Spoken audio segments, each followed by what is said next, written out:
Nuevamente, muy buenas noches.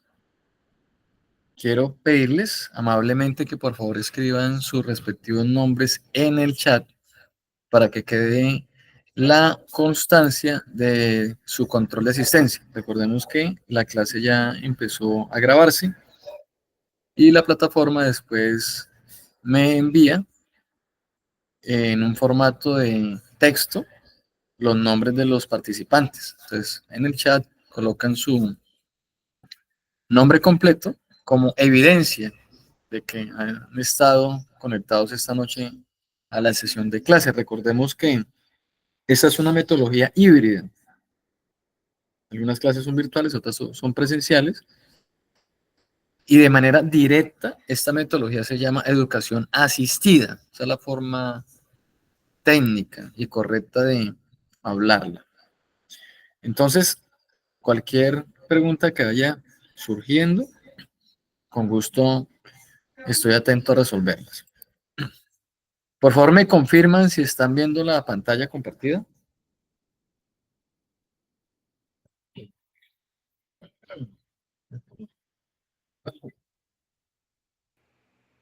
Sí, señor. Bueno, muy bien. Muchas gracias.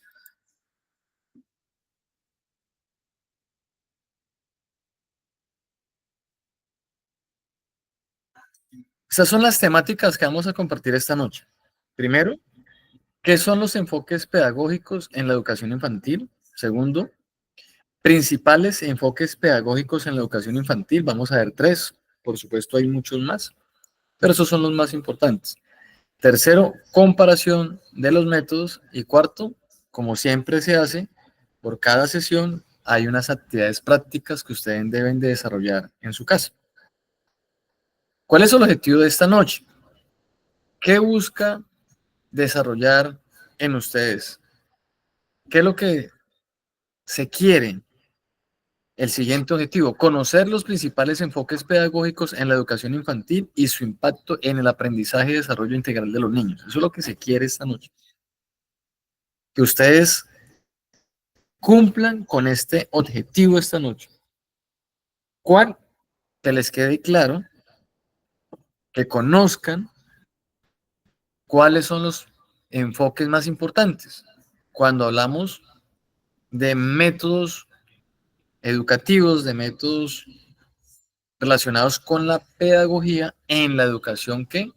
Infantil. Recordemos que la educación para la primera infancia, la educación infantil, es para esa población de 0 a 6 años de edad. Y una vez conociendo pues esos enfoques pedagógicos, que ustedes conozcan por qué es importante esos enfoques, cuál es el impacto de estos enfoques en el proceso de aprendizaje de esta población infantil y, por supuesto, qué relación tiene estos enfoques pedagógicos con el desarrollo integral de los niños. Un desarrollo integral implica un desarrollo completo. Entonces, ¿cuáles son estos enfoques que vamos a hablar esta noche? Por favor, un compañero y un estudiante que me colabore aquí con la lectura del material de apoyo.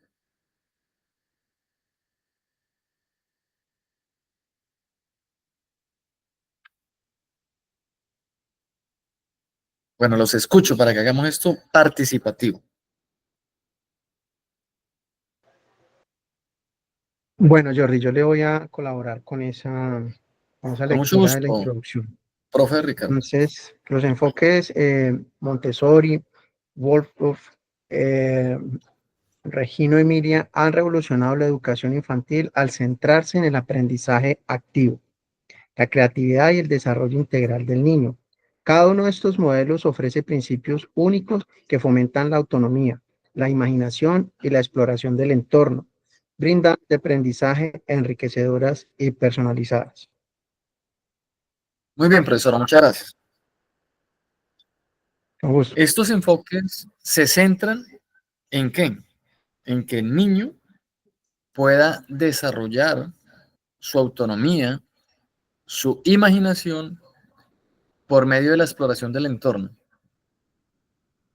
Ojo, es un aprendizaje que activo, no es pasivo, activo.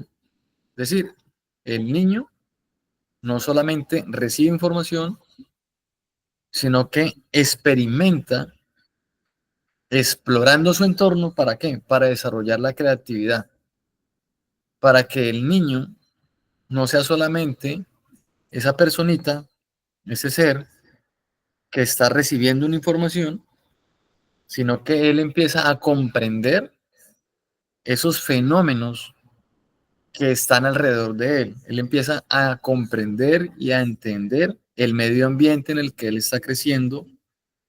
Él empieza a entender por qué los sonidos, por qué el frío, el calor, la lluvia. Empieza a comprender las primeras figuras geométricas. Empieza a desarrollar todo lo que veíamos en la clase de la semana pasada con la profesora Luisa. Es muy importante que ustedes tengan en cuenta eso, porque el éxito de un modelo pedagógico para esta población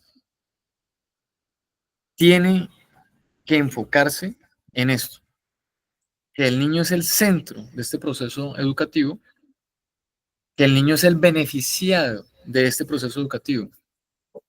Entonces, este proceso educativo, pues es muy diferente al que se ve ya con población adulta, con población de jóvenes, porque aquí al joven se le pueden evaluar de manera cognitiva, se le pueden hacer evaluaciones con unos enfoques ya muy teóricos.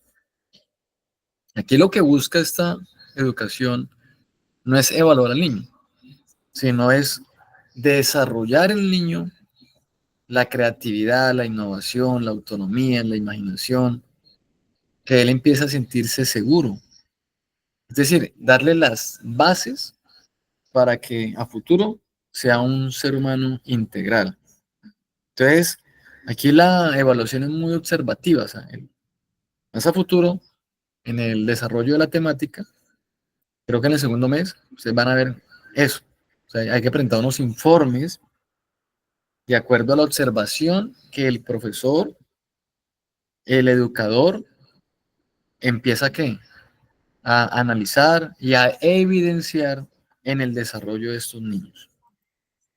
Entonces, ¿qué son los enfoques pedagógicos en la educación infantil? Son modelos, ojo, son modelos educativos que establecen cómo se enseña y aprende en la infancia. Se basan en principios filosóficos, psicológicos y metodológicos que guían la enseñanza en los primeros años. Cuando digo que son modelos es porque se siguen unos patrones de enseñanza. Ellos, como científicos de la pedagogía, crearon estas herramientas pedagógicas y ellos lo probaron. Hoy en día hay mucha evidencia que efectivamente demuestran y sustentan. Hay muchos estudios académicos que sustentan y respaldan que estos modelos son efectivos, que estos modelos dan resultados favorables y resultados positivos. Es decir, estos modelos son probados. Pero ojo con lo que os voy a decir. La práctica, dice el refrán, hace el maestro.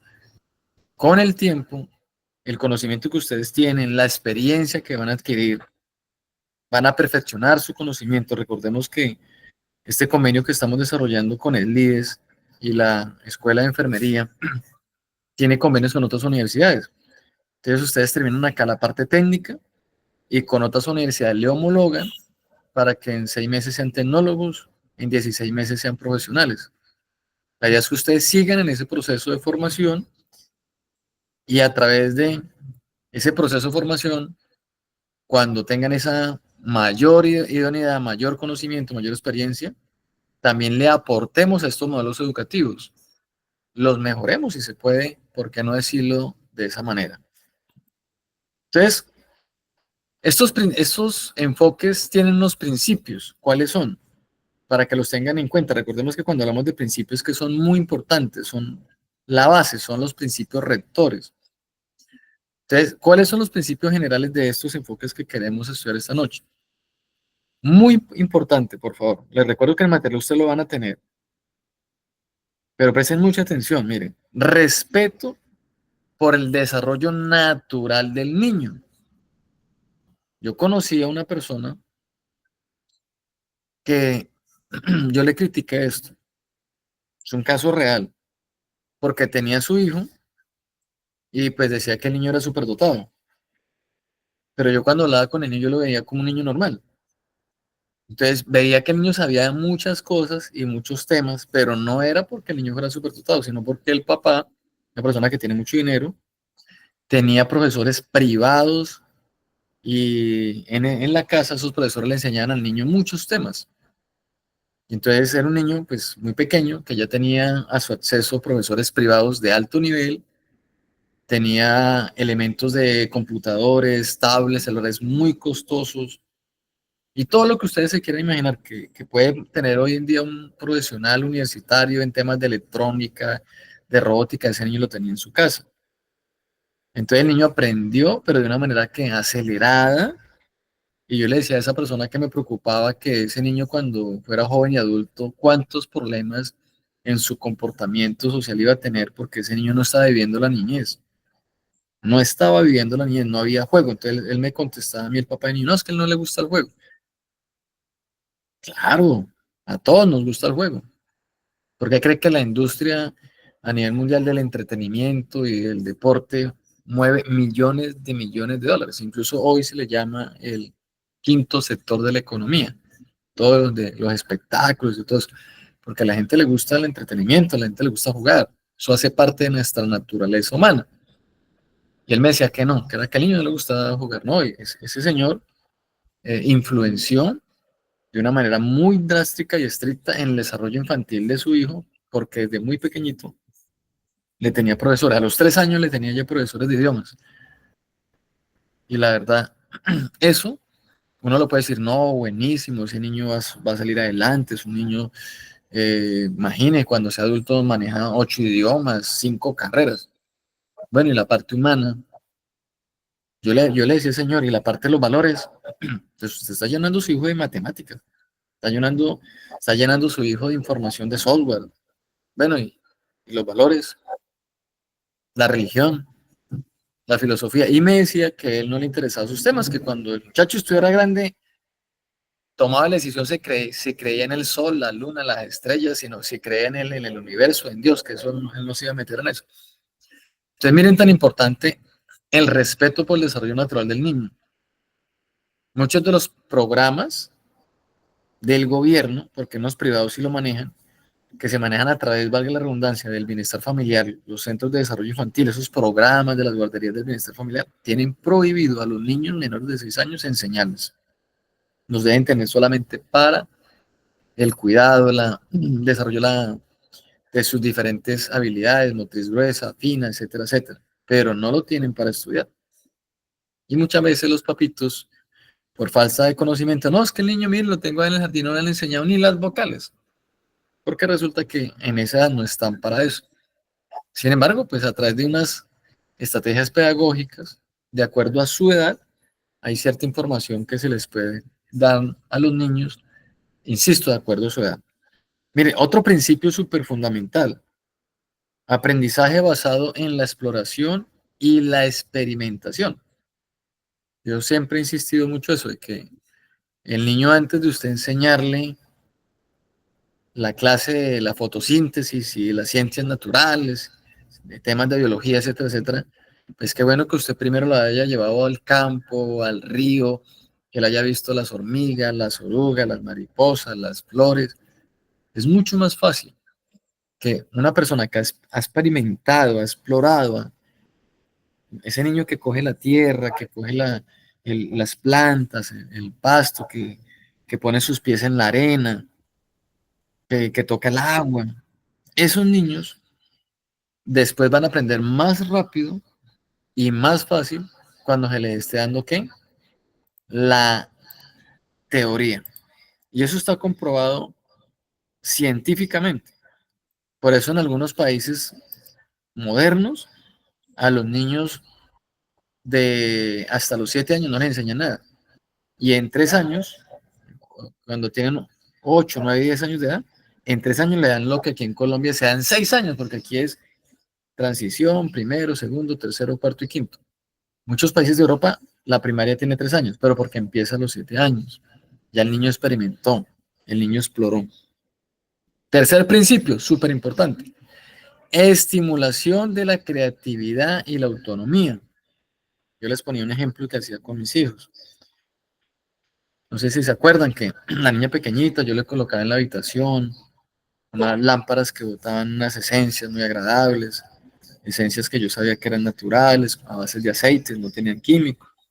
Usted le desarrollaba el olfato, el tacto con la plastilina de colores, la visión, mientras que ella estaba tocando las cositas, los juguetes, la plastilina, le enseñaba yo las figuras que se ven en el universo, en la vida, le colocaba goticas de limón en la boca, goticas de miel de abeja, entonces al mismo tiempo le colocaba música clásica, sonidos de la naturaleza, entonces eso es súper importante, es súper importante. Y yo lo he vivido, mi niña ya tiene 16 años y yo lo he vivido cuando a ellos se les facilita componer una poesía, una copla, cuando yo le digo a la niña o hace algunas manualidades, ella le hago un paréntesis, por ejemplo, ella se conecta todos los miércoles con un grupo internacional de niñas de 14 más o menos a 18 años, donde estudian temas espirituales, temas religiosos, unos devocionales de niñas de varios países, y hacen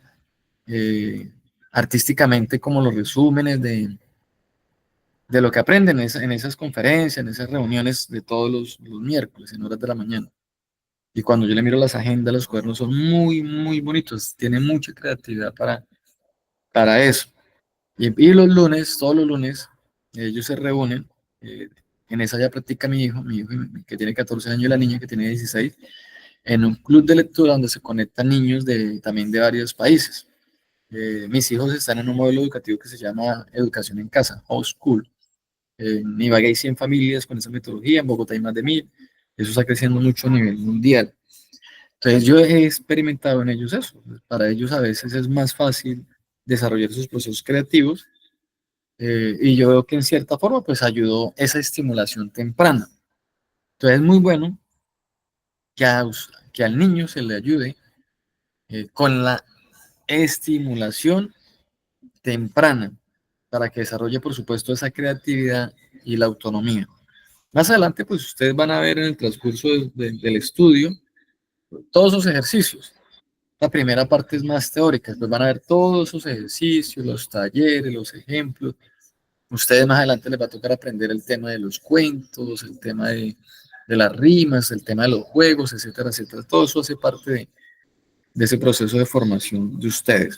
Y un último principio fundamental, un principio muy importante, un ambiente preparado para el aprendizaje. Esto lo vamos a ver en detalle esta noche. No se les olvide, si tienen preguntas, dudas, inquietudes, con mucho gusto me las van formulando y aquí estamos atentos para resolverlas. El primer método que vamos a estudiar esta noche, el método Montessori. Se llama Montessori porque su nombre es tomado de su autora, de María Montessori, italiana, nació en 1870, fallece en 1952. Montessori es una mujer que fue pedagoga, psicóloga, antropóloga, bióloga, escritora, doctora en medicina y estudió también filosofía en la Universidad de Roma. Y en su biografía dice que pasó a la historia por su innovador modelo de enseñanza, hoy conocido a nivel mundial como el método Montessori, que ayuda a los más pequeños a desarrollar la confianza en sus capacidades, o con esto, mire, es súper importante, para enfrentar con optimismo los retos de la vida. ¿Y hoy de qué se queja el mundo? De la generación de cristal, que no les pueden decir nada, que todo lo ven difícil. Hoy se ha levantado una generación de jóvenes que ven huracanes y océanos en un vaso de agua. Entonces, qué bueno es volver a retomar estos principios. Y efectivamente, hoy en día a nivel mundial hay muchas instituciones que están retomando este modelo Montessori. Este modelo, según lo que hemos estudiado, Dice que su fin formativo, ojo con esto, súper importante, resáltelo, subrayelo, es la educación de la voluntad, la autosuficiencia y la autonomía en todos los sentidos. ¿Qué significa eso? Que el niño sea autosuficiente, autónomo, desde un punto de vista intelectual, moral, social, emocional y físico.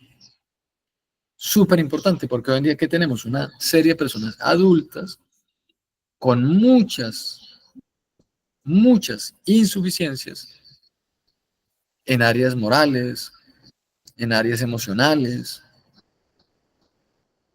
pues sin hablar, por supuesto, del tema social, pero es muy evidente hoy en día, y así lo demuestra la ciencia, la Sociedad Norteamericana de Psiquiatría, los datos del Instituto Nacional de Medicina, los datos del Ministerio de Protección Social, de la enfermedad del siglo XXI, en términos psicológicos, la patología.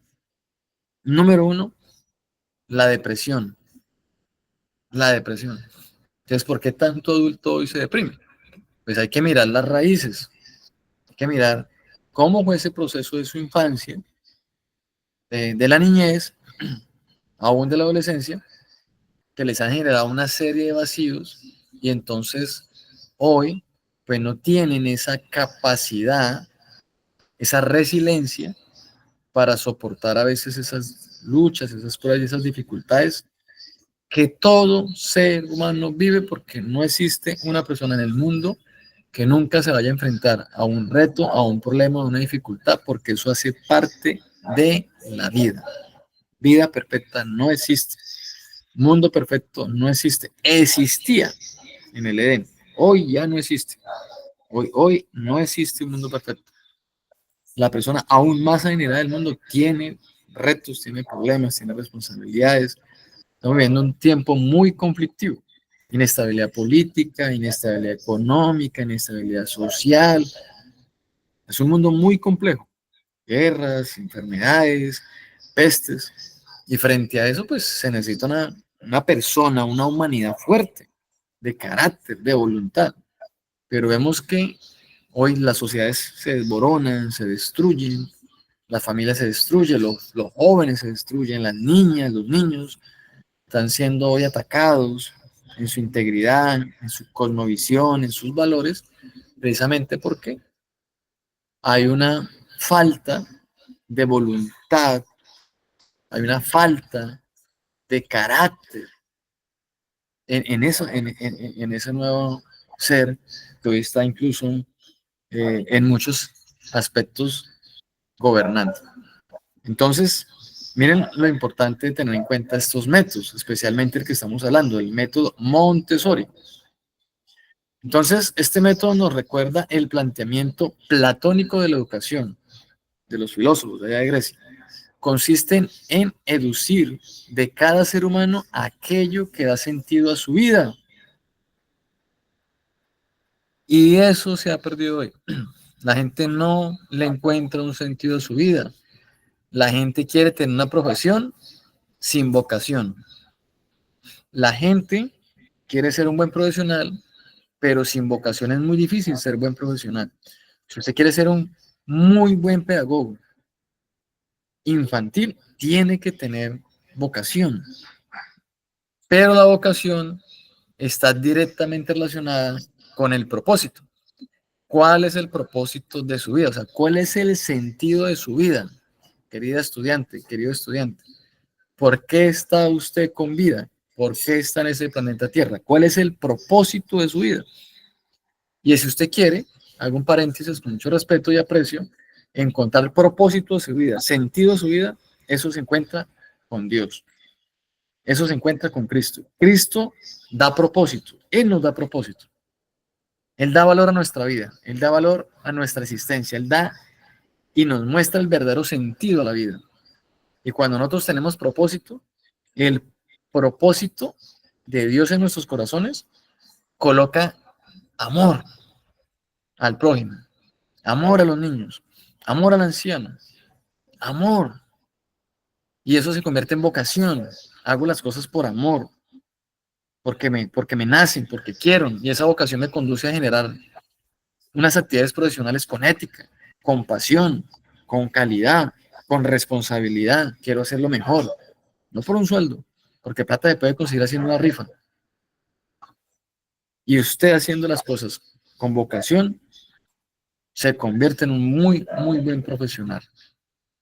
Y precisamente por eso hoy tenemos, entre comillas, profesionales, es decir, tienen un certificado que dicen que estudiaron X, Y cosa, en X, Y universidad, pero no son profesionales, porque en ellos no hay vocación. Y como no hay vocación, pues no hacen las cosas con amor, no hacen las cosas bien, no las hacen con calidad, con ética. Por eso es que hoy en día tanto profesional frustrado, porque están trabajando en lo que no les gusta hacer, están trabajando en algo aún en lo que no son buenos, están trabajando en cosas aún en las que no es su propósito de vida, no es su objetivo. Hay mucha gente que anda por la vida sin tener claro cuál es su proyecto de vida. Hay mucha gente que hoy todavía no sabe qué quiere hacer en un año, 5 años, o sea, no tiene claras las metas. Yo tengo claras las metas personales, familiares, las metas con mi esposa, las metas con mis hijos, las metas en el área financiera, las metas culturales. Yo tengo claro las metas en el servicio ministerial que por la gracia de Dios desempeño como pastor. Yo tengo claras las metas. Yo tengo claro a dónde quiero llegar. Tengo clara la visión. Y son sueños que el Señor coloca en mi corazón. Propósito de vida. ¿Qué quiero hacer? Servir. ¿Cómo? A través de esto, de esto y de esto. Yo lo tengo claro. Pero hoy tristemente hay mucha gente que no tienen un plan. Y dice el refrán que cuando usted no sabe para dónde va, cualquier bus le sirve. Se puede subir a cualquier bus, donde llegue, donde me lleve. Improvisamos, improvisamos en el día a día, improvisamos a la hora de tomar decisiones. Y qué bonito es que estemos hablando esta noche de eso. Qué bonito que usted diga, voy a ser un excelente profesional, voy a dar lo mejor de mí para que estos niños aprendan, para que estos niños sean realmente seres integrales. Este método Montessori, retomando, constituye una concepción filosófica del aprendizaje, ojo con esto, de la relación entre educador y educando, y de la finalidad social de la enseñanza. La idea fundamental del método es la no imposición frente a un sistema educativo a menudo pesado y represivo, nada eficaz a la hora de hacer aflorar el potencial que alberga todo niño. Importante esto, lo viví en carne propia. Tenía yo el niño en un colegio privado acá. Cada ratico me llamaban. Papito de Martín, que venga que el niño hizo tal cosa. Y yo me iba apenado, angustiado, preocupado. Señora rectora, ¿qué hizo el niño? No, es que el niño en clase se puso a jugar bolitas, canicas, y con otro niño, y no prestaba atención a la clase.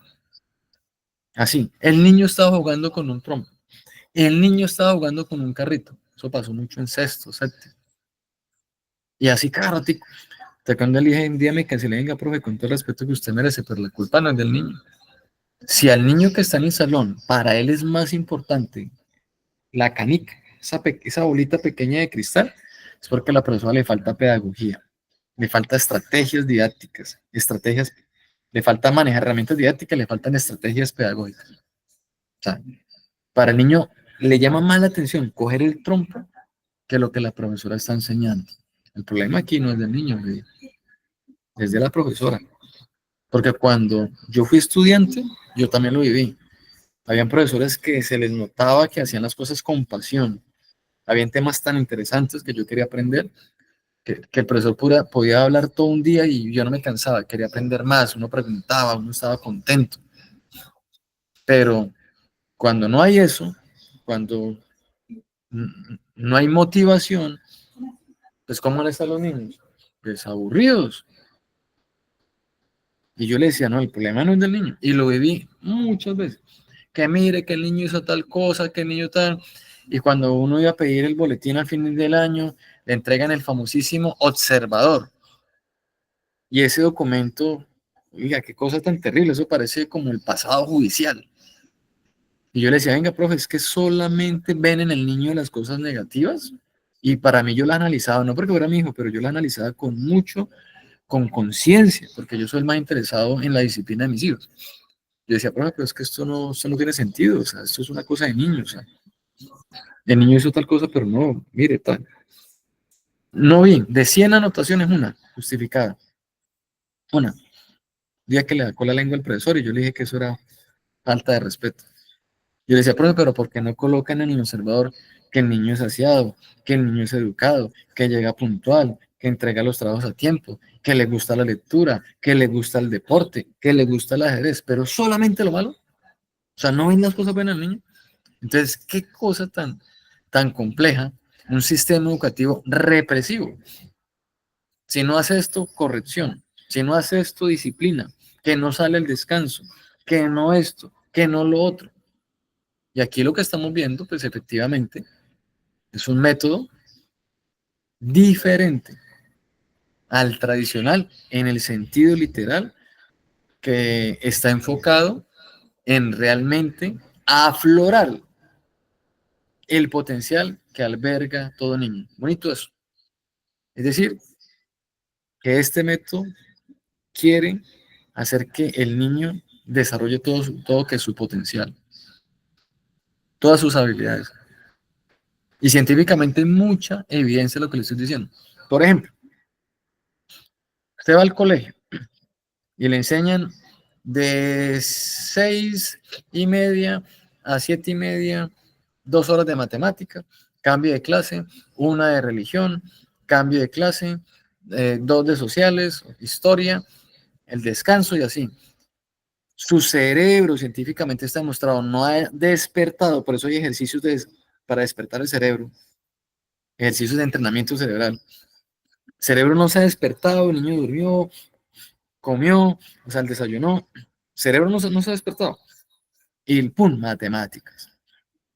Cuando el niño empieza su cerebro a despertar, a generar conexiones neurológicas para comprender los procesos matemáticos desde un punto de vista neurológico, empiezan a ver esas conexiones, se crean nuevas. Y cuando ya está entendiendo lo que el profesor está diciendo, y por fin como que empezó a desarrollar bien el primer ejercicio, ¡pim! Suena la campana y empieza religión, otro tema totalmente diferente. Empieza sociales, empieza inglés, no se desarrolla pensamiento lineal, no se desarrolla la capacidad de pensamiento lineal. El pensamiento lineal conduce a procesos de aprendizaje más profundos, procesos de aprendizaje más estructurados. Cuando se desarrolla pensamiento lineal, se profundiza en el conocimiento. Por eso es que cuesta muchas veces a un niño aprender algo, porque cuando su cerebro empieza a captar y a comprender, hay un cambio de asignatura, hay un cambio de información. Y empieza nuevamente el cerebro a reactivarse y a despertar para asimilar los otros procesos de aprendizaje, porque no es el cerebro no funciona de la misma manera para aprender procesos de razonamiento matemático que, por ejemplo, para aprender temas filosóficos o artísticos. Eso está comprobado. Pero todavía tenemos, en pleno siglo XXI, países como el nuestro, especialmente en la educación pública, pues modelos represivos y modelos anticuados. Y peor aún, lo que se le enseña al niño, es más, lo que uno aprende en la universidad, es más, lo que ustedes están viendo esta noche, cuando usted termina una carrera a los 5 años, lo que usted aprendió en 5 años, ya el 90% ya está obsoleto. Todos los días salen métodos nuevos, teorías nuevas, artículos académicos nuevos, todos los días, todos los días. Y frente a esa realidad, ustedes están llamados a hacer la diferencia. Ustedes están llamados a ser ¿qué? Profesores con vocación, con sentido de pertenencia, para crear esos modelos, para influenciar en ese niño, en ese infante. Miren, ¿cuáles son los principios clave del método Montessori? Primero, aprendizaje basado en la exploración y el descubrimiento. Segundo, el niño es el protagonista de su aprendizaje, no el profesor, es el niño, para buscar qué autonomía. Tercero, uso de materiales didácticos específicos. torres de encaje, letras de lija, cuentos, matemáticas, etcétera, etcétera. Cuarto, ambientes preparados con mobiliario y materiales accesibles para el niño. Quinto, respeto por los, ojo con esto, por los ritmos individuales de aprendizaje. No todos los niños aprenden de la misma manera y al mismo tiempo y al mismo ritmo y a la misma velocidad. Entonces después llegan, ¿el niño cómo le fue? Mal. 3, mal, 1, 0, no suma, no se sabe las vocales. Y uno dice, oiga, pero es que el otro niño sí, mire, este ya multiplica y el suyo hasta ahorita está empezando a escribir los números. Ojo, porque no todos aprenden igual. Yo he visto niños que aprenden muy despacio, hasta los 9, 10 años, y después se les desarrolla de una forma acelerada sus procesos cognitivos. Es más, he visto casos al revés. Niños que aprenden muy rápido, a 7, 8, 9 años, pero después empiezan a aprender más despacio. No todo el mundo aprende igual. Condiciones genéticas, el tema del medio ambiente, la parte nutricional, el apoyo familiar, la calidad educativa que tuvo, el acceso a los materiales educativos, las condiciones económicas, etcétera, etcétera, etcétera. Su cultura. Entonces hay muchas cosas que generan una influencia en esos procesos de aprendizaje en el niño. Ventajas del método Montessori. Son 3 que tengo esta noche para traerles. Por supuesto, son muchas más. Estas son las más relevantes. Fomenta la independencia y la autodisciplina. Miren tan bonito esto, la autodisciplina. Que cuando el niño crezca, usted no tenga como mamá, como papá, decirle, venga, atienda la cama. Él ya sabe que tiene que hacerlo. Venga, báñese, él ya sabe que tiene que hacerlo. Cepille, él ya sabe que tiene que hacerlo. La autodisciplina. Sea puntual, sea limpio, que usted no sea el refrán popular como el policía vigilando y encima haga esto y haga esto. No, el niño ya es una persona autodisciplinada, se pone metas y las cumple, ya crea hábitos de estudio, se vuelve un buen profesional. Segundo, desarrolla habilidades cognitivas y motoras mediante materiales sensoriales. Tercero, se centran en el aprendizaje práctico y vivencial. Un ejemplo de aplicación. En un aula Montessori se tienen materiales organizados por áreas. Por ejemplo, vida práctica, sensorial, lenguaje, matemáticas y cultura. Y los niños eligen sus actividades según su interés. Es decir, tenemos un salón y en el salón de clase, una área del salón tiene solamente decoración relacionada, por ejemplo, por el tema matemático. En otra parte solamente con el tema de ciencias naturales, en otra del lenguaje. Y los niños miran ese mundo, ese universo, ese medio ambiente, le llama la atención la matemática, entonces ese niño, pongámoslo acá esta mañana a hacer matemáticas, venga. Ahí hay algo especial en este niño que le llamó la atención eso. Es muy importante mirar eso.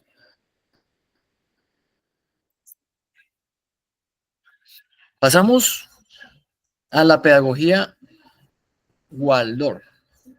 Su nombre o el autor de esta pedagogía se llamó Rudolf Steiner. Nació en Austria en 1861 y fallece en 1925. Él fue doctor en filosofía y letras de la Universidad Técnica de Viena. También fue escritor, fue poeta, musicólogo, coreógrafo, crítico literario, autobiógrafo, filósofo, profesor, dramaturgo, fundador, arquitecto, diseñador de joyas, pedagogo, escultor, pintor, teósofo, libretista, redactor y editor. Y tiene muchas cosas más que estuve yo estudiando, solamente aquí está como los elementos más importantes de este personaje. Incluso su pasado en el mundo del conocimiento a mí no me gustó mucho, incluso practicó el ocultismo, cosas esotéricas. Pero pues al final Dios en su misericordia le fue dando la luz y él termina siendo un creyente, termina siendo una persona de muy buenos principios y termina ayudando incluso a iglesias cristianas evangélicas y cristianas católicas a conformar sus escuelas, sus colegios. Termina después encontrando la luz, la verdadera luz. Miren, esta pedagogía Waldorf apoya la independencia de instituciones educativas respecto al control gubernamental. Muy importante luchar por eso. Apoya las fases principales del desarrollo del niño y sugiere que son las bases de un enfoque saludable de la educación. Steiner describe el ser de Cristo y su misión en la tierra como un punto central en la evolución humana. O sea, este autor escribió eso, pero lo escribió después de su proceso también personal de llegar al conocimiento, al verdadero conocimiento. Actualmente hay más de 1000 escuelas Waldorf independientes, unos 2000 jardines de infancia y 646 centros de educación especial ubicados en 60 países,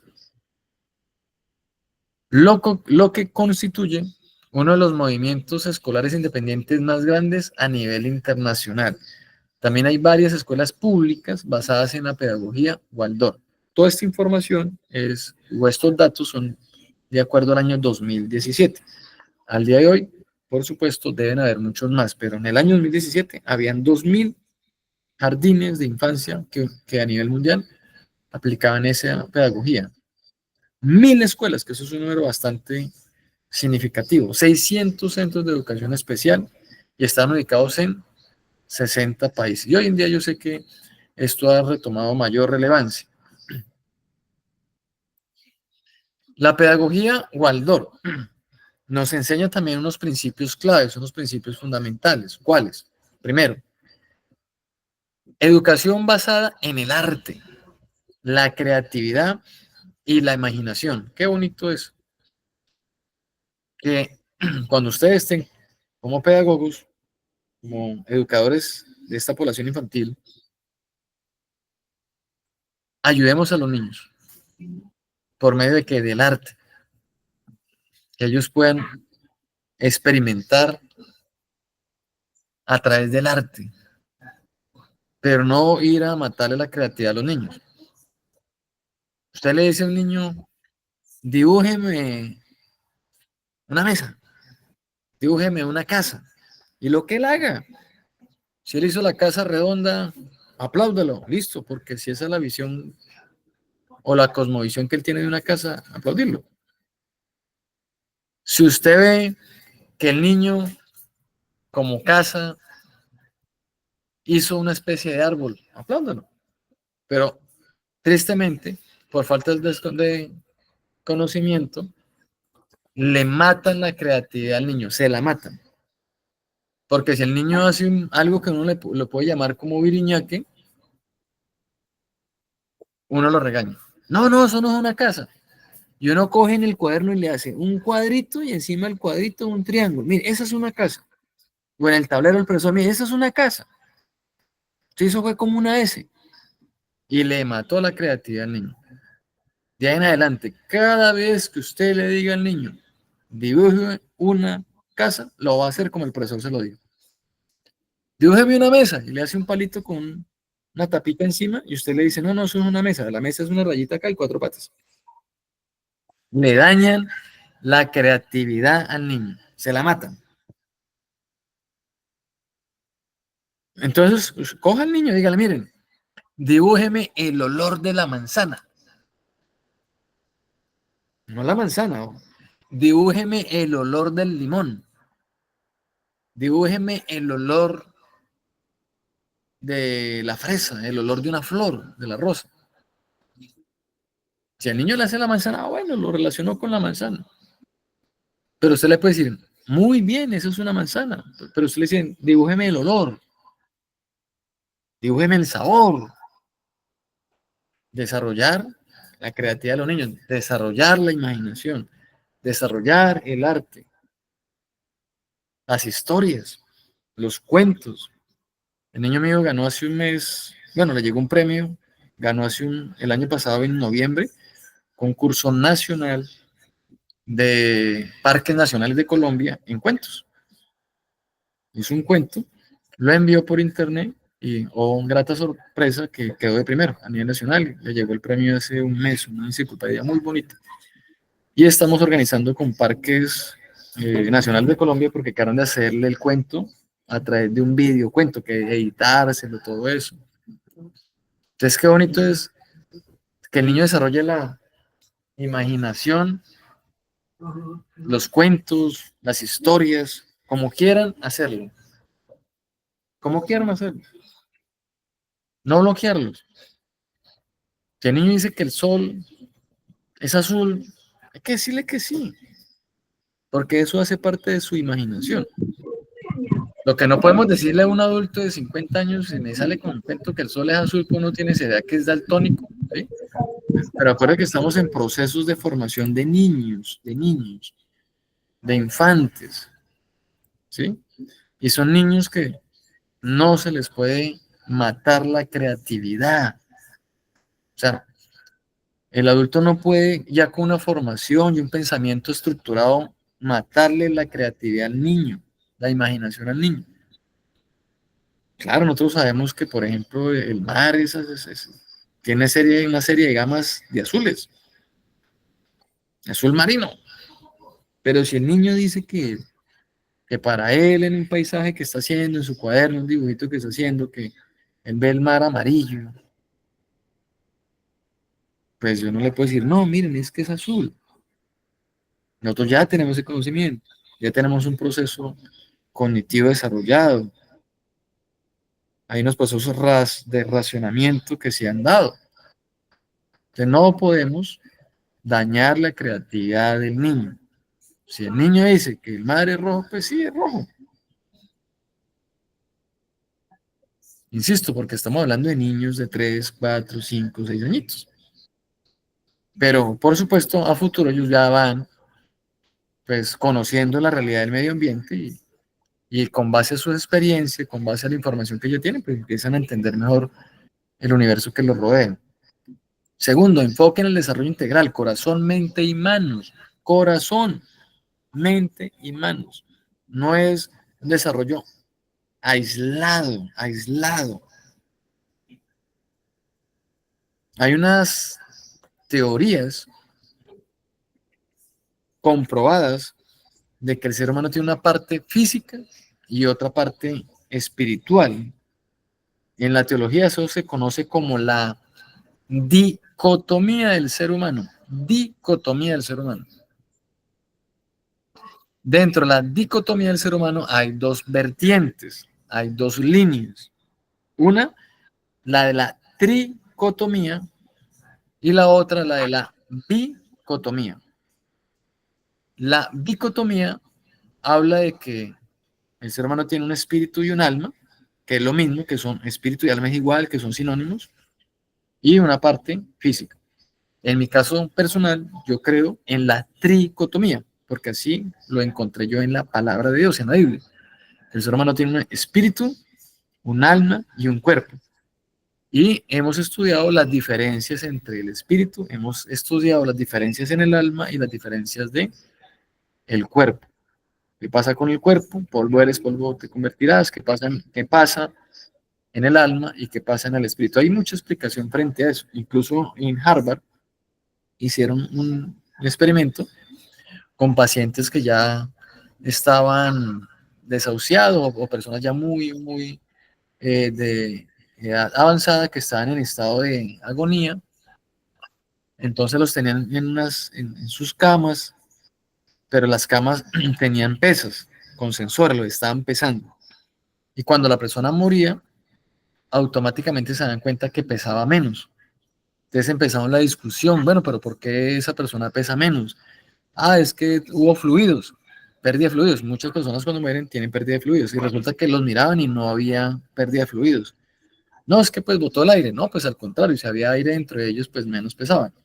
Y al final llegaron a la conclusión de que lo que salía de la persona era el alma, era la parte espiritual y que tenía un peso. Y teológicamente hay mucha explicación frente a eso, cuando ustedes quieran, sin ningún compromiso. me dicen y con gusto yo tengo material que habla al respecto, enseña frente a eso. Bueno, con mucho gusto yo les puedo enseñar sobre esos aspectos teológicos también muy importantes. Entonces, ¿por qué es importante tener eso? Porque el profesional tiene que tener una mente abierta. El profesional tiene que saber que el ser humano es un ser psicosomático, es un ser integral, no solamente tenemos una parte física. Hay una parte que está relacionada con, aquí dice con el corazón, no ese corazón bombeando sangre, sino con esa parte almática, esa parte espiritual. Y hay muchas cosas que afectan el área espiritual y después se evidencia en la parte física. Hay muchos niños que hoy tienen, por ejemplo, comportamientos que dañan su cuerpo, por ejemplo, consumen sustancias psicoactivas, pero el problema fue primero que emocional, almático, espiritual. Entonces es muy importante que tengamos en cuenta eso, que ese niño que ustedes tienen en el salón es un ser integral, es un ser integral. La Biblia dice que somos hechos a imagen y semejanza de Dios. O sea, lo que usted tiene al frente, lo que sus ojos están viendo, lo que ustedes están escuchando, lo que ustedes pueden tomar con sus manos, hacerlo con respeto, con cariño, con dulzura, ese niño tiene un valor muy importante, creado por Dios. O sea, no son animalitos. ¿Cuántas veces hemos visto las noticias de cosas terribles que le hacen a los niños en los jardines, en las guarderías? Los violan, los manosean, abusan sexualmente de los niños. Niños tan inocentes, tan puros. Qué cosa tan terrible uno ver algo que hoy en día se llama la biología woke. Se escribe W-O-K-E, woke, donde en muchos jardines, sin el permiso y consentimiento de los padres, al niño lo visten con ropa de niña y lo ponen a jugar con muñecas. Y a la niña la visten con ropa de niño y la ponen a jugar con carritos. Porque esas personas erradamente creen que la ideología de género es una construcción social, cuando eso atenta contra la misma sociología, contra la antropología, contra la biología, contra la genética y contra muchas cosas más, sin hablar aquí de la teología. Entonces, ese niño merece mucho respeto, mucho cariño, mucho cuidado. Y tristemente, muchos niños han sido dañados, le han dañado su vida, su futuro, por un abuso, por una violación, por un maltrato, por palabras hirientes. Bruto, usted no sabe nada, usted es torpe, es que usted no aprende porque usted es bruto, porque usted es malo, porque usted es rebelde. Y pues recordemos que hay otra ciencia que se llama la programación neurolingüística. Ahí están haciendo programación con los niños. Y cuando crecen, uno dice, bueno, ¿de dónde salió este asesino? ¿De dónde salió este sicario, este extorsionador? ¿Esta persona por qué hace eso? Pues mire a ver qué raíces, insisto, no para justificar los malos comportamientos, pero sí para entender esos fenómenos. Entonces, el tema que ustedes están manejando, que van a manejar, es un tema muy complejo porque, insisto, son niños, son seres humanos, hechos a imagen y semejanza de Dios. Tercero, ritmos y rutinas diarias predecibles. Cuarto, uso de materiales naturales y actividades prácticas. Teñido de lana, tallado de madera, pintura con acuarelas, cosas sencillas que ellos puedan hacer con materiales naturales. Y otro principio es que a través de la pedagogía Waldorf se fomenta el juego libre y la conexión con la naturaleza. Ventajas de este método: desarrolla la creatividad y la sensibilidad artística, potencia la imaginación y el aprendizaje a través del juego, promueve una educación sin pantallas en la primera infancia. Ojo, sin pantallas en la primera infancia.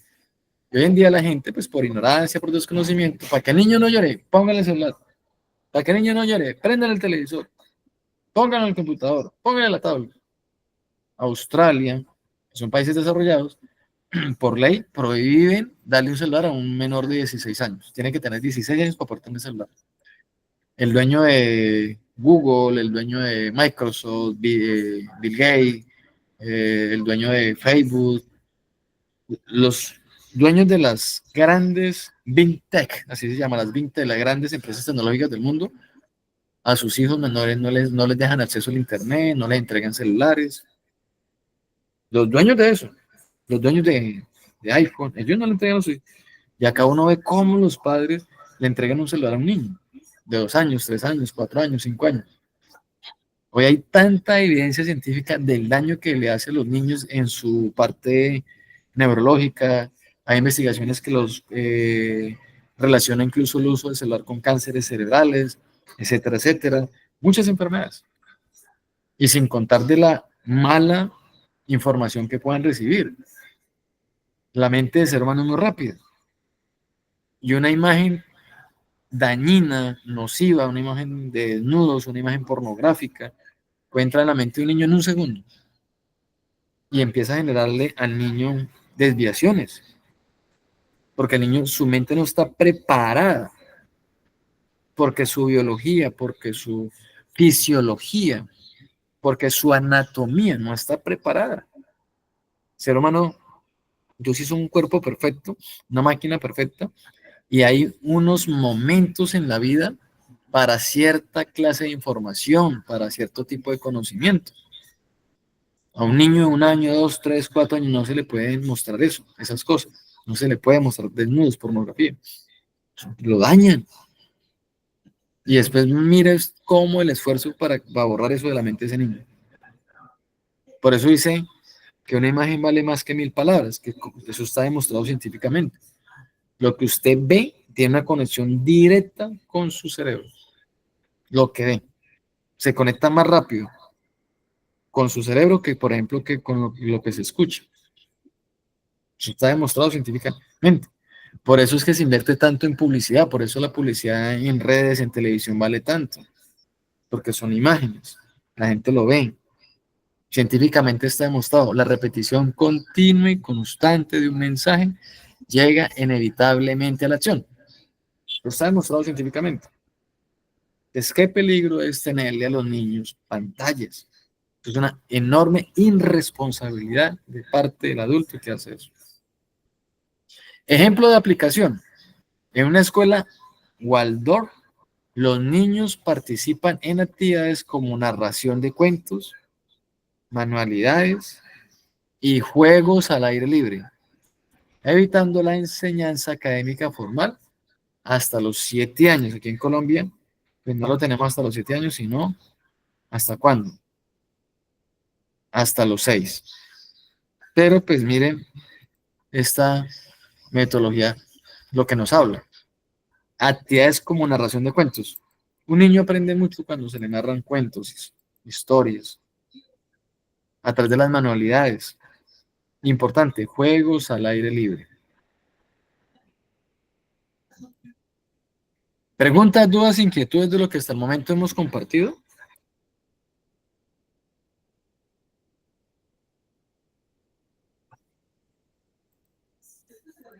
Profesor, buenas noches, ¿cómo está? Una preguntita. Yo Con tengo un gusto. bebé de 11 meses, pues Sí, sí cometí el error de entretenerlo con el televisor. Y pues él ahorita sí. comienza que llora y llora y llora si uno no le coloca el televisor. Por ejemplo, en este caso, ¿qué se podría hacer con un bebé de 11 meses para que olvide todo lo que ha visto en la televisión? Y cómo cambiarle el método al que usted dice que no es bueno las pantallas. Bueno, eso es un tema complicado. Bueno, científicamente, ¿qué es lo que pasa? Que las pantallas generan estimulación y esa estimulación científicamente genera en el cerebro y en ciertas glándulas del cuerpo dopamina. Entonces, eso es una droga, es una especie de droga. Entonces, eso que el niño ve le genera esa sustancia y cada vez va a querer ver más para poder sentir ese placer que genera la dopamina. Y además que eso está relacionado con otros procesos metabólicos, entre esos, por ejemplo, el sueño, la ansiedad, la depresión, etcétera, etcétera. Entonces, por eso es tan complicado el tema de las adiciones, llámese como se llame, la adición a los juegos de azar, la adición a gente adicta a las loterías, gente adicta a los casinos, gente adicta a la pornografía, etcétera, etcétera. Ese es un tema bastante complejo. Entonces, ¿cuál es la ventaja? Pues que es muy pequeño, entonces es mucho más fácil reemplazar ese mal hábito, si se logró desarrollar un hábito equivocado por falta de conocimiento. Mi sugerencia es, porque como el ser humano aprende de manera natural a través del método de la observación, acuerde que eso lo habló René Descartes, el que inventó el famosísimo discurso del método, el libro del método. Toda la base de la ciencia moderna arranca con esto, llamémoslo así, aportes de René Descartes. El método científico podemos decir que arranca con René Descartes. Y René Descartes habla del método de la observación. Entonces, el ser humano aprende mucho por observación.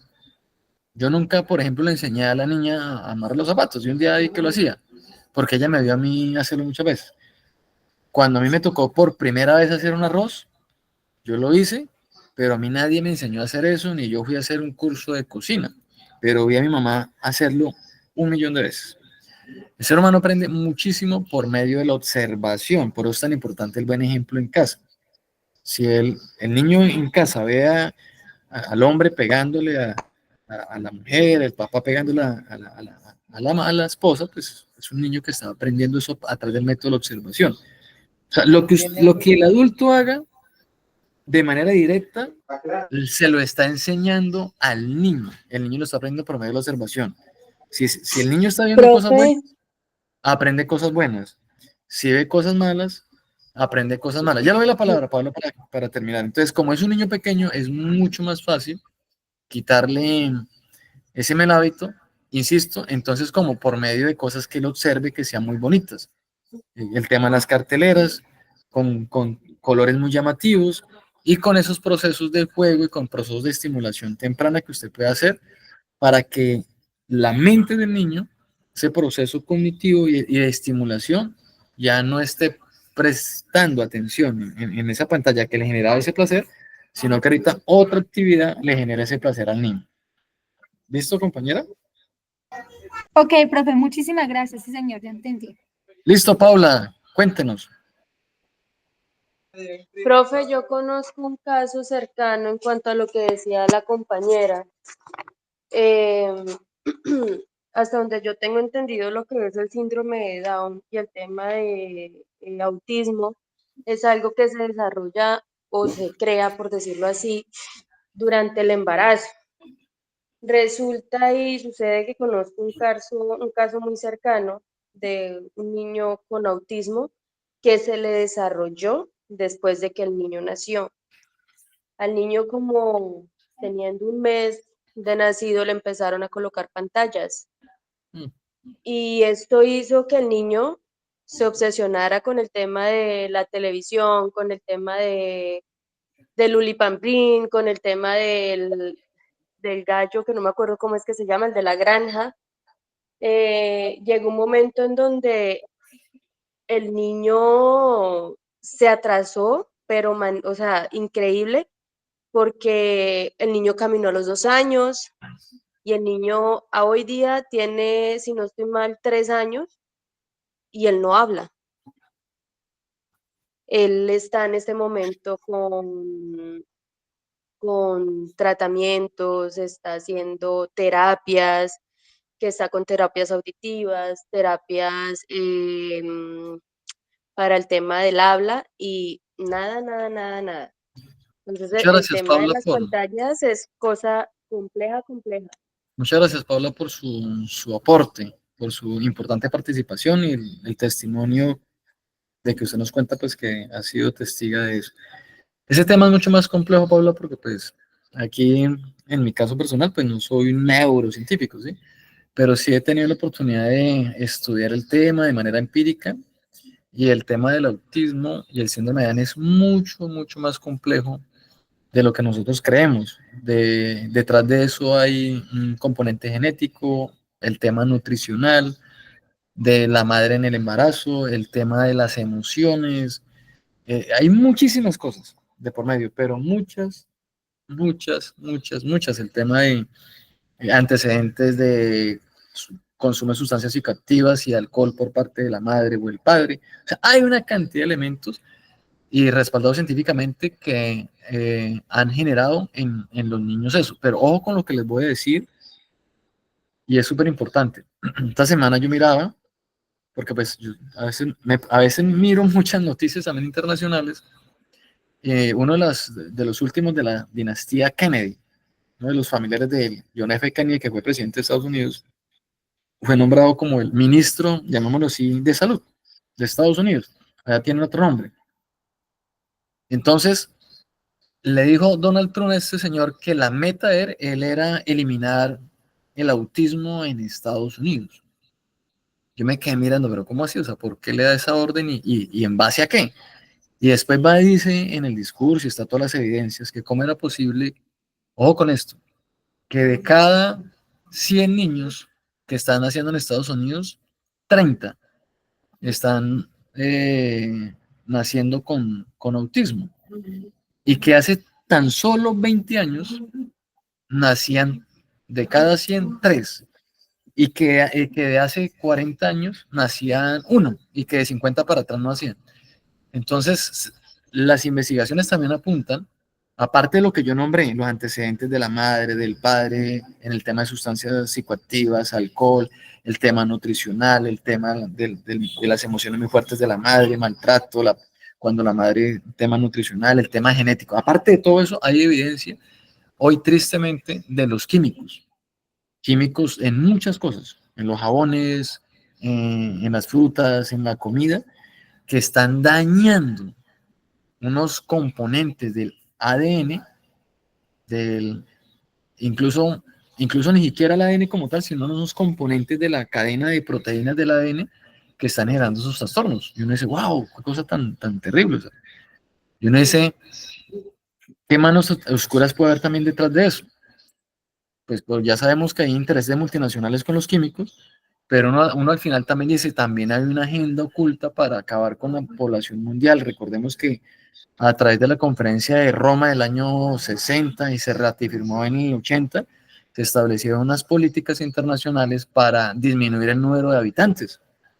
El tema de la ideología de género, eso también sale de eso, porque pues las parejas del mismo sexo no pueden tener hijos. Entonces, tristemente también de ahí salieron las políticas abortistas.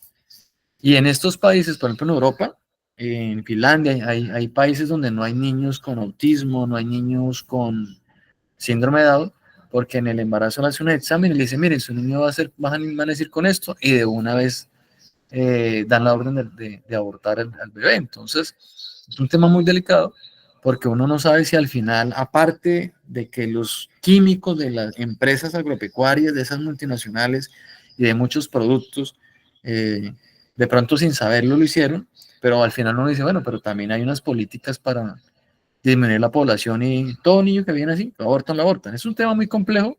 Para mí es más difícil hablarlo porque ustedes saben que yo soy cristiano. Paula, yo tuve la oportunidad también de ser profesor de ella en otra universidad. Y a mí esos temas me cuestan porque pues yo he visto diagnósticos médicos donde a una mujer por la que lloré le dijeron que tenía que abortar porque el niño venía con medio riñón, medio pulmón, medio corazón. Y así salió el examen y así salió la ecografía. Ya le programaron de una vez acompañamiento psicológico para acompañarla en ese proceso y de una le programaron la cirugía para el aborto. Ya llega a mi casa llorando, desesperada, en embarazo, contarme la situación. Y yo le dije, mira, la última la palabra la tiene Dios.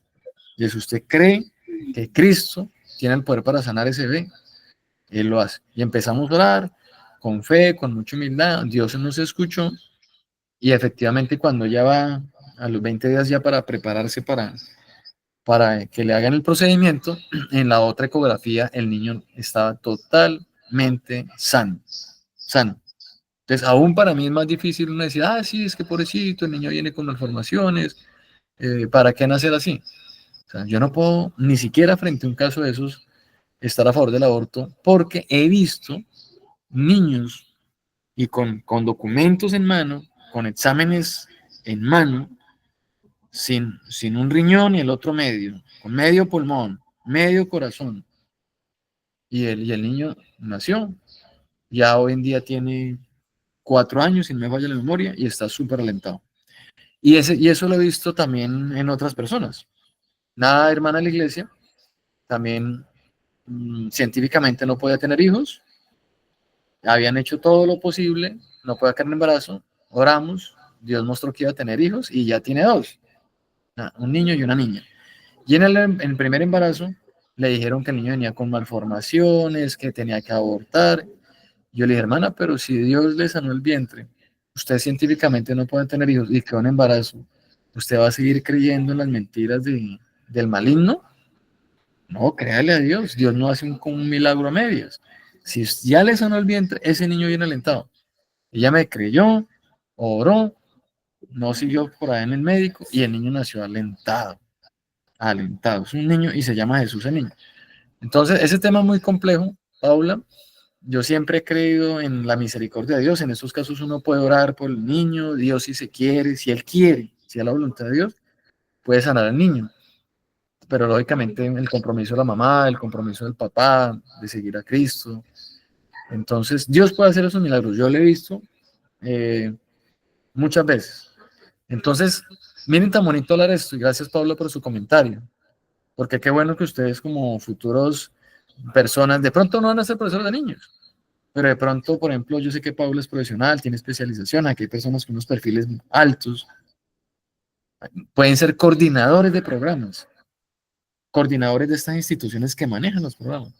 Y qué bonito es que ustedes puedan reunir después al equipo de trabajo y decirle, miren, a los niños hay que tener cuidado con ellos, porque no es solamente un cuerpecito que está biológicamente así creciendo, subiendo en peso, en talla, en estatura, no.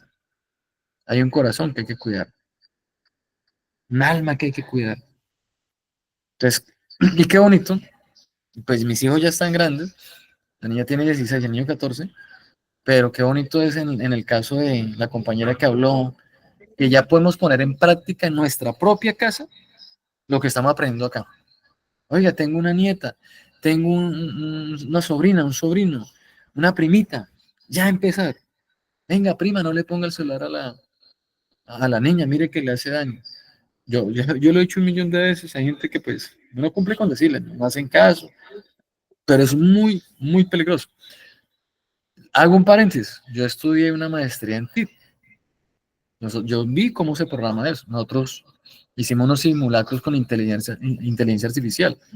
Y los científicos que desarrollaron Facebook, el dueño de Facebook, Zuckerberg, le pidió perdón a los estadounidenses en una carta pública que publicó en el New York Times, uno de los periódicos más importantes de Estados Unidos. Porque él dijo que cuando le presentaron todo el tema de Facebook ya para lanzarlo al mercado, él sabía que eso iba a generar adicción. Y él es consciente que la forma en que está creado, los logaritmos, los procesos matemáticos del software, crea adición porque detrás de los investigadores de eso, no solamente ingenieros de sistemas y programadores, hay gente experta en marketing, neuromarketing, neurocientíficos, y ellos saben que eso mueve sustancias, no solamente la dopamina, sino otras. Ellos saben que eso genera adicción. Eso es otro tipo de droga.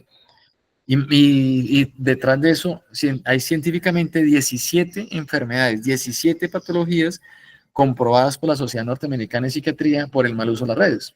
Sin hablar de los delitos informáticos que están disparados, que tendríamos que montar un diplomado o una conferencia solamente para hablar de la ciberseguridad. Eso es otro tema. Entonces yo soy consciente, si eso hace daño a un adulto, imagínense a un niño, que su cerebro está en formación, que no tiene filtros morales para saber qué ver y qué no ver. Porque yo tengo mis redes y trato de limpiarlas para que los algoritmos no me manden basura, pero a veces salen cosas que no saben ver. Y las bloqueo, reporto, bloqueo. Y duro meses y se me limpia la red, se me limpia el Facebook. Pero uno tiene muchas personas ahí que lo siguen o en los contactos que a veces suben cosas que no deben subir. Entonces vuelve y se le contamina a uno llamémoslo así, el muro, salen cosas que no se deben ver, entonces, pero uno tiene ya una estructura moral, una formación ética, y uno ya sabe que hay cosas que no se deben ver y usted las bloquea, y esas cosas a usted ya no le afectan, eso ya no va a dañar su mente, porque su mente, pues en mi caso, le digo con amor, con respeto y con cariño, respetando la fe de cada persona, pues está sellado con el sello del Espíritu Santo, y uno se alimenta también todos los días de la palabra de Dios. Eso a mí no me afecta. Pero a una niña y a un niño que no tiene esa estructura moral, esa formación espiritual, eso lo va a afectar. El niño ve eso y eso lo marca, eso lo marca. Y hay mucha evidencia, lo que pasa es que nos estamos saliendo del tema, pero es importante para su formación profesional. Pero hay evidencia que yo les puedo mostrar de cómo, por ejemplo, la pornografía daña familias, daña hogares, daña identidad sexual, daña la relación íntima entre parejas, daña la mente de las personas. Hay mucha evidencia científica hecha por las mejores universidades del mundo, del mundo. Y cuando quieran, podemos hacer seminarios solamente en esos temas. Entonces, Paula, muchas gracias por su aporte. Vamos a continuar. Bueno, la clase está interesante. Vamos a para que nos rinda, que nos rinda. Estamos un poquito colgados, pero vamos bien. El tercer enfoque, el enfoque Reggio Emilia. ¿Quién inventó este enfoque? Loris Malaguzzi, italiano. Nació en 1920 y muere en 1994. Se graduó en pedagogía por la Universidad de Urbino, también en psicología en Roma, en el Consejo Nacional de Investigación. En 1963, ¿por qué se llama pues el enfoque Reggio Emilia? Aquí aparece la historia. En el año 63, en el municipio de Reggio Emilia, comenzó a organizar una red de servicios educativos que incluye la apertura de los primeros jardines de infancia para niños de 3 a 6 años. En 1970, la primera guardería para niños de 3 meses a 3 años es abierto por el municipio en respuesta a la solicitud de las madres trabajadoras.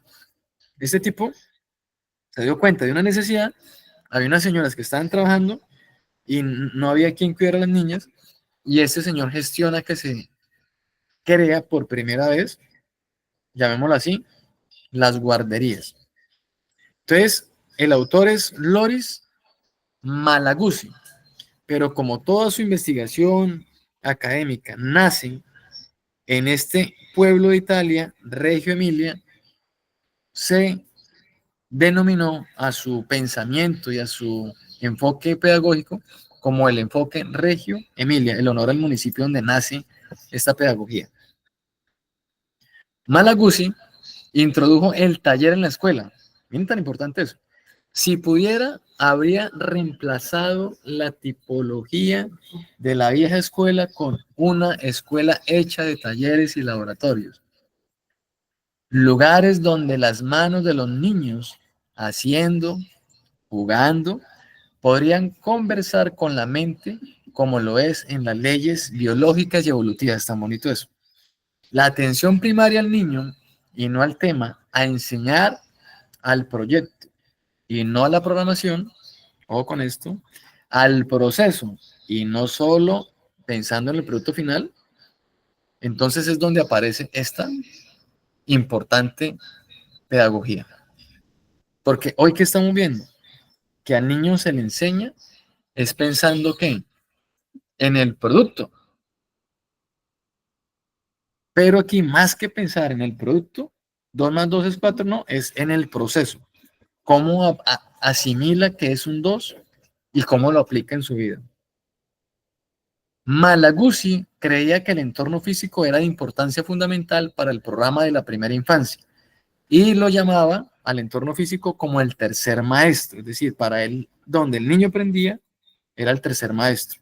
Por eso son salones tan llamativos, de colores, de muñequitos y todo eso que a uno de adulto ya no le llama la atención. En algunos casos sí, en algunos no, pero al niño sí es fundamental. Principios claves del enfoque Reggio Emilia. Aprendizaje basado en la exploración y colaboración.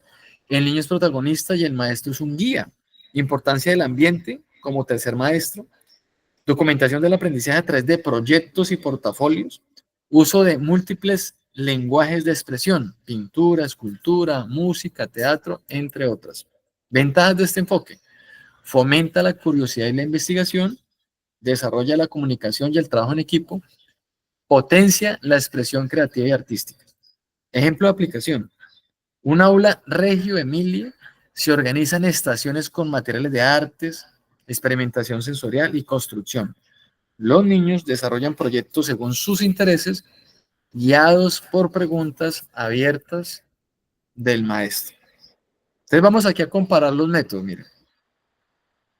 El método Montessori, el método Waldorf y el método Reggio Emilia. Miren, ¿cuál es el enfoque de cada uno de esos?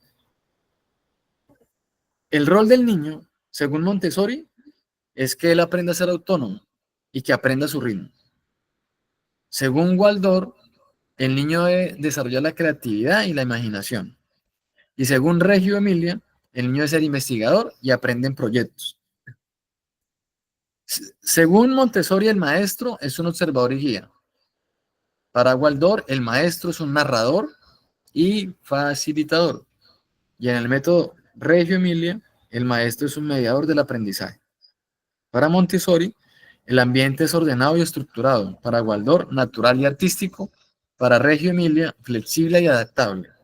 Para Montessori, los materiales deben ser sensoriales y manipulativos. Para Waldorf, naturales y artísticos. Y en el método Reggio Emilia, los materiales deben ser reutilizables y creativos. ¿Cuál es el énfasis? En el método Montessori, el desarrollo individual, el énfasis para el método Waldorf, creatividad y juego libre, y el énfasis en el método Reggio Emilia, trabajo en equipo y exploración. Entonces, vamos a llegar aquí a la parte ya casi final. Actividad práctica. ¿Qué tienen que hacer ustedes en casa? Miren, crear un aula ideal. Materiales, hojas de papel o cartulina, lápices de colores, marcadores o materiales de manualidades. Y ustedes tienen información sobre los enfoques Montessori, Waldorf y Reggio Emilia. Les recuerdo que este material se los entrego ahorita cuando terminemos la clase. ¿Cuáles son los pasos? Paso 1.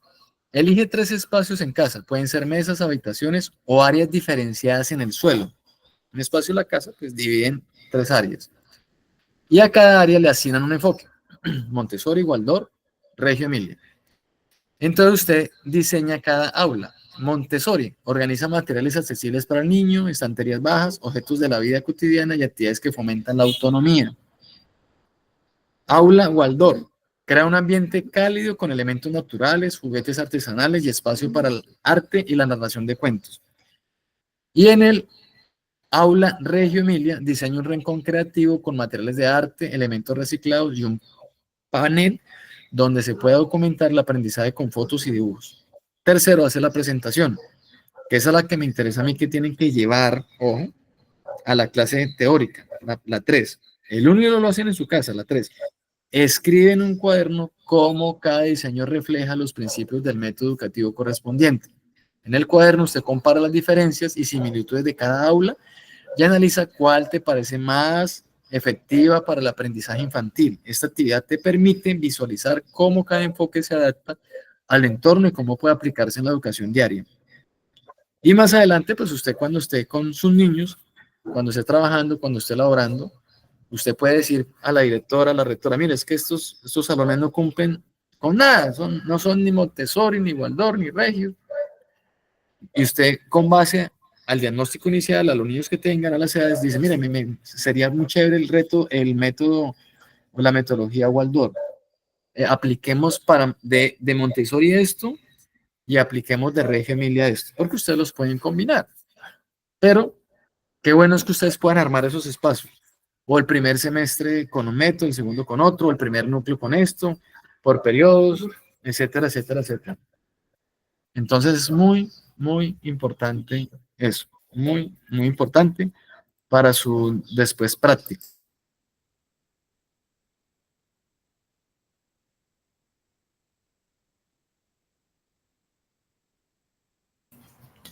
Entonces, no sé si les quedó clara la actividad. Van a montar en sus casas los 3 espacios con lo que tengan, con lo que tengan. Y después en un cuaderno, pues toman la foto, la pueden colocar. La idea es que ustedes se imaginen ya siendo profesoras o manejando programas de niños. Y en la vida real, pues cuando lo tengan que trabajar en un jardín, en una escuela, en un colegio, en un programa de bienestar familiar, ustedes también pueden decir, venga, yo voy a armar, a diseñar mi espacio de trabajo con este método.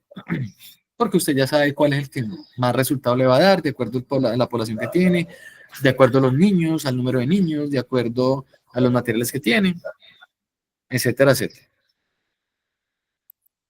¿Quedó claro el tema?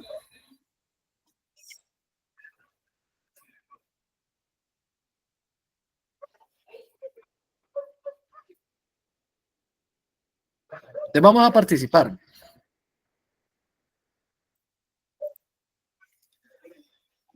¿Qué método considera más adecuado para la educación infantil? ¿Quién quiere opinar? Bueno, Judy Sánchez, la escucho. Se alista Tatiana Rodríguez.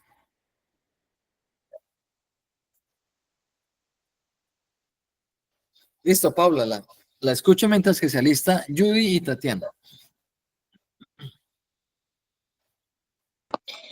Profe, para mi concepto, el método Montessori es el más adecuado para los niños, ya que em, es un método en donde uno, sea como padre o como docente, siempre va a estar a la altura de ellos en el sentido de que em, en el momento de pronto de uno jugar con ellos, de sentarse con ellos, siempre estar como a la misma altura de ellos, porque siempre que jugamos con ellos de pie, podrían correr el riesgo de que tengan algún tipo de lesión, algún tipo de daño y que, que ellos se sientan hasta de pronto como vulnerados.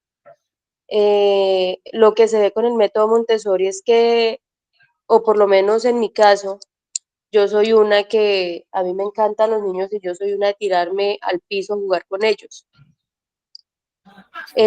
También les enseña a ellos a ser como muy independientes. Yo he visto por ahí en varios perfiles en Instagram del método Montessori en donde la habitación de ellos la condicionan a la estatura de ellos, donde su armario de ropas es igual de grande a ellos, la cama no es una cama alta, es una cama baja y también lo he visto mucho que crean parques como rodaderos, columpios, todo como miniatura.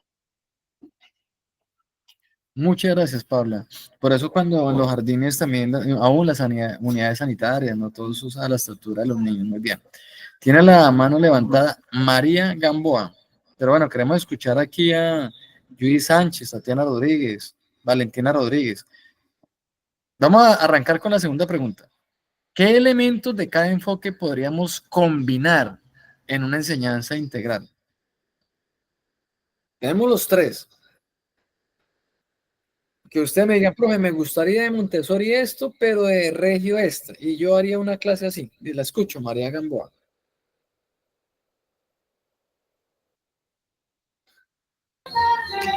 Bueno, profe, a mí me gusta el método Montessori en el sentido de que uno no puede hacer que un niño haga lo mismo que el otro. Como usted decía, hay profesoras que cometen el error que hacen que el niño sea como él es el otro. Ay, es que esto lo hace, usted no lo hace.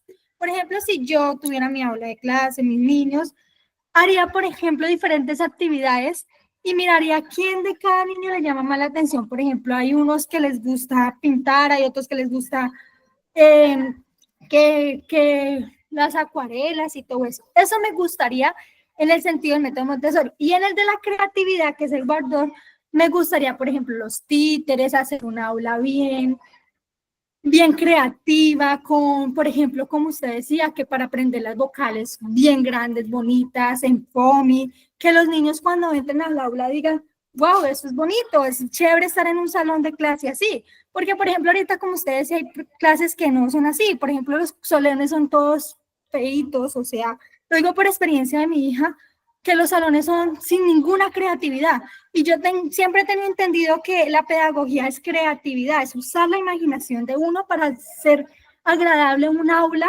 para los niños.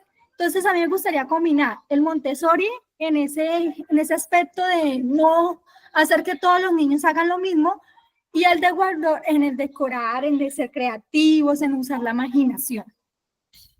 Listo, muy bien. Muchas gracias. ¿Qué otro participante? Tatiana Rodríguez,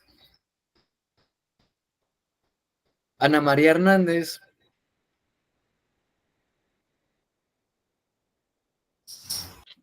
Aló, buenas noches. La escucho, Judy. Hola, profe, buenas noches, ¿cómo está? Dice que qué elementos de cada enfoque podríamos combinar en su enseñanza integral. Sí.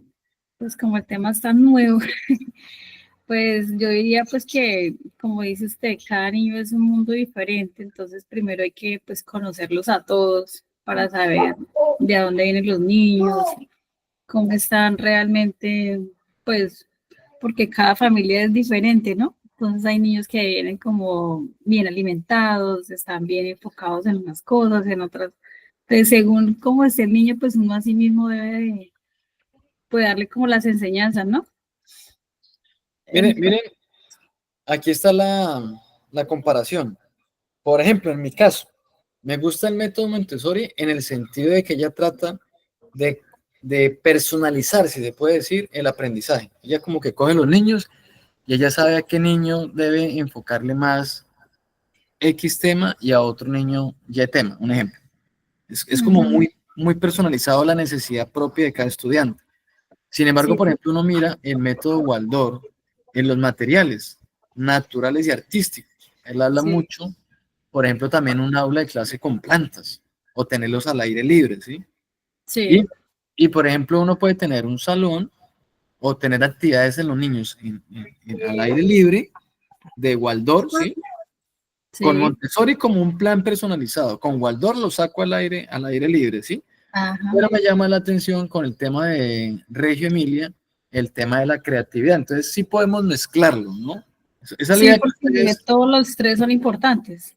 exacto, pero la idea es que ustedes hagan ese ejercicio, confiando ya en Dios, siendo profesionales, tengan su Ujú. actividad laboral, digan, oiga, voy a tener el método Montessori para esto, el método Waldorf para esto, el método Reggio para Emilia. Sí, O sea, que no nos casemos con uno solo porque pues sí, sí, son que necesarios. todos son importantes. Entonces, mire, Profe, compañeras, yo tengo una pregunta.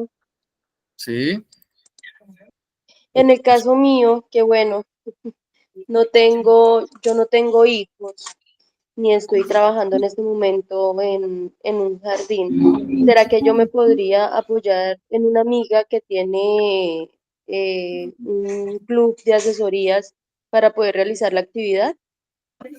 sí, claro, no hay problema. O sea, la idea es que ustedes en su casa pues, lo que tengan. Si no lo tiene, pues van de la vecina y si la vecina tiene dos niños, una niña, sí, la idea Sí, es que hagamos porque yo el en mi ejercicio. casa de niños no tengo nada. La idea es que hagamos el ejercicio para poder apropiarnos más del proceso de aprendizaje, porque cuando sí, bueno, yo tengo esta información, pero yo me voy y me siento, oiga, pero este método, ¿será que sirve este color? ¿O será que sirve este muñequito? Y después usted arma un salón, pero cuando usted lo mira, y ahorita yo les voy a enviar también imágenes, fotos, y usted lo mira y dice, oiga, yo quería hacer uno Montessori, pero resulta que yo lo vi, lo que tengo y lo que puse, se parece más a esa al del método Waldorf. Oiga, no, mire, lo que yo tengo acá, y me gustó ese salón, es muy bonito, oiga, no, es más de Reggio Emilia. Entonces, o al final usted dice, no, me gustó de los tres, esto. Entonces, sí, o sea, hagamos el ejercicio con conciencia. A mí el día de la clase presencial, pues traen la evidencia en su portafolio, sí, portafolio de evidencia. Donde mira, aquí están como las evidencias de lo que hacemos. Es un ejercicio más como de esa responsabilidad con su proceso de aprendizaje que usted diga, aprendí, porque recordemos que las prácticas están contempladas es en segundo y tercer semestre, y son diferentes tipos de prácticas, y unos talleres, etcétera, etcétera. Entonces, esta primera parte todavía no está contemplada práctica, porque estamos haciendo todo el tema de los convenios. Entonces, ahí en el material de apoyo ustedes van a encontrar aquí estos links para que puedan abrirlos y lean mucho más de estos enfoques, el Waldorf, Montessori. Pero, insisto, ustedes tienen la facultad de por su propia cuenta, pues indagar más, aprender más. Son varios los links, aquí le estoy dando 6. Cada uno de esos los va a generar la oportunidad de indagar un poco más sobre este tipo de pedagogía, de este tipo de métodos y enfoques. Pero pues hay muchísima literatura. Y también por internet hoy en día se facilita con el tema de los videos. Ese es un ejemplo para que por favor lo lean, porque si hay mucha información ahí que sé que les va a servir mucho. Y terminamos con esta frase. Dice, nuestra tarea en cuanto a la creatividad es ayudar a los niños a que suban sus propias montañas lo más alto posible. Nadie puede hacer más. Loris Malaguzzi. Súper, súper importante eso, porque si nosotros como padres, por ejemplo, no cumplimos con esto, somos padres sobreprotectores y no permitimos que el niño se desarrolle. Yo casi cometo ese error con mi hija. Cuando la niña tenía un añito y empezó a gatear, una cosa exagerada, la prima perada, no sabía nada. Y eso que vamos a comprar una enciclopedia con mi esposa cuando quedó en embarazo, de unos pediatras y científicos alemanes, por supuesto traducido al español, con unos videos. Tratamos como de hacer las cosas lo mejor que pudiéramos, pero había mucha inexperiencia. Cuando la niña empezó a gatear, yo barría 2 veces, 3 veces el mismo piso. Lo trapeaba 3 veces el mismo piso. Y límpido, y eso le echaba desinfectante, después ambientador con antibacterial, con un pañito limpiaba con alcohol. No le estoy mintiendo, no estoy exagerando. Y después cogía ahí mi dedo, pasaba el dedo sobre el piso y miraba que no hubiera ni una, nada de polvo. Y ahí sí colocaba a la niña para que aprendiera a gatear. Resulta que es muy necesario que los niños también tengan contacto con la tierra, con el polvo, desarrollar defensa. Yo me llevaba a la niña a cualquier sitio que íbamos, al medio ambiente, una finca que me invitaban, a un paseo, eso le llevaba, me permitía que se le pusiera en la niña un mosquito, un zancudo, que el repelente, que el bloqueador, que no se asolía, que esto. Y pues la niña es muy delicada hoy en día de la piel. Yo le dije, le pico un mosquito y le sale un granito. O sea, es muy delicada porque yo la cuidé de una manera exagerada. Casi es que casi nunca dejé ni que se cayera. Entonces, mira lo que dice aquí la frase. Nuestra tarea en cuanto a la creatividad es ayudar a los niños que suban sus propias montañas, lo más alto posible.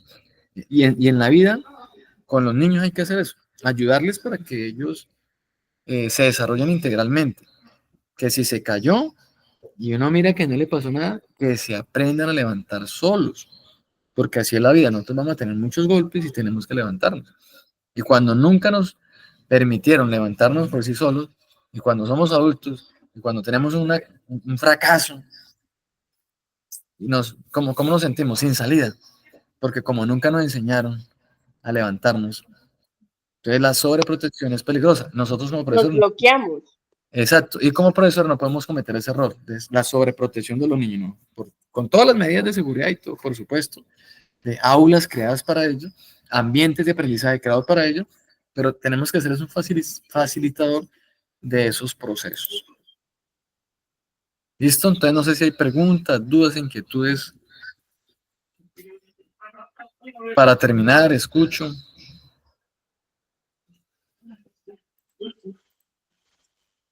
Entonces, por Profe, mí no una es más, pregunta, la escucho. profe. Sí, señora. Relacionada con la clase. Sí, señor. Primero que todo, o sea, esta clase de la actividad se hace como uno quiere hacerla. O Sí, sea, nosotros dejamos en el material de apoyo, pues las sí, señor. instrucciones. Lo que me interesa es que usted lo haga de manera consciente y me pueda llevar después a la clase presencial la evidencia. Mire, eso es lo que hice. Ah, Igual les ya. voy a enviar, igual les voy a enviar videos y imágenes. Y Ah, la clase mañana la dicta una profesora de Chaparral, que tiene experiencia porque trabajó con varios programas del bienestar familiar, entonces ella también les va a dar una clase bastante interesante. sí. Ah, bueno, listo, profe, gracias. Bueno, entonces